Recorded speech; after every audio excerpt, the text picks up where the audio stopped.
Welcome to the Hatter Sports Network. I'm Kayla Johnson. And I'm Kaylee Malvo. This week is our hot topic, so stick around.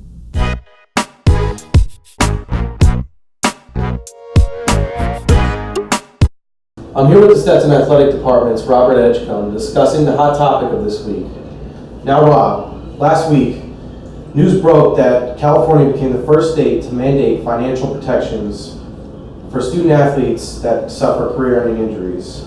Tell us more about this new legislation. Like you said, it compensates these athletes that have career-ending injuries. When they lose their athletic scholarship because they can't play it, the school provides an academic scholarship in place that just pretty much compensates it, basically. So it just moves from getting paid athletically to academically. And also, in addition to that, these for the low-income athletes that come in and are unable to pay for school, the school also provides them with health insurance. And for every athlete that is involved in a case like this, where they have a career-ending injury, the school is required to pay all of their future medical expenses, as well as to everything else they provided. And this legislation came on the tail of a 16-year study done by the NCAA and the Journal of Athletic Training that's been tracking how many student athletes have been losing their scholarships to career-ending injuries every single year. So this is long overdue. Mm-hmm. But since it's only in one state, how long do you think before the rest of the 49 states follow suit? I think in due time it's going to happen.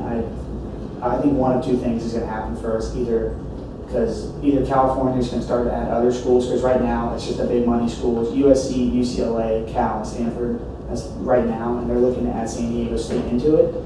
So I think that's going to happen, or all the other states are going to jump on, but they'll, just like California, it'll only include their big money schools to start. So for instance, like Florida, if Florida passes legislation, you'll see Florida State, and Miami are probably the first three schools that are put into this legislation, because they're the big revenue generating schools for their athletics. But do you think it's overall beneficial for all these states to follow suit? You have a lot of money, a lot of injuries, and a lot of athletes. I don't know if it's beneficial. I think it's something that should be required, because you have a lot of athletes that when they come here, they're brought in to play a sport, they're recruited to play a sport, they're not recruited. I mean, in the sense of return student athlete, they should be recruited to go to school, but the school brings them in to play a sport. So if a school brings them in and then they get hurt and the school's like, well, we're not going to do anything for you, that kind of, it's a more of a treatment like a professional athlete, and that's something the NCAA doesn't want, because these kids are amateur athletes and they're student athletes. They're not being paid for this. Exactly. So I think it's definitely something that's required. And because you look at someone like, for instance, Eric Loran from Rutgers, you know, he suffers an injury like that where it's automatically career-ending.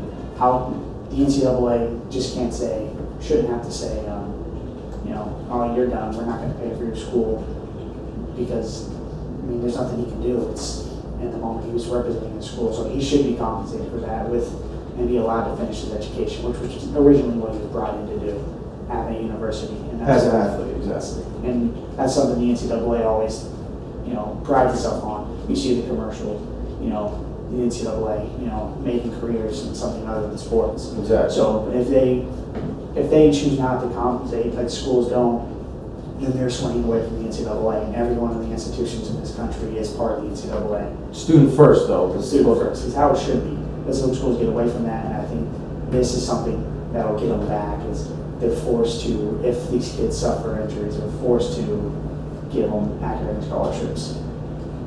Well, you heard it here first, Hatter fans.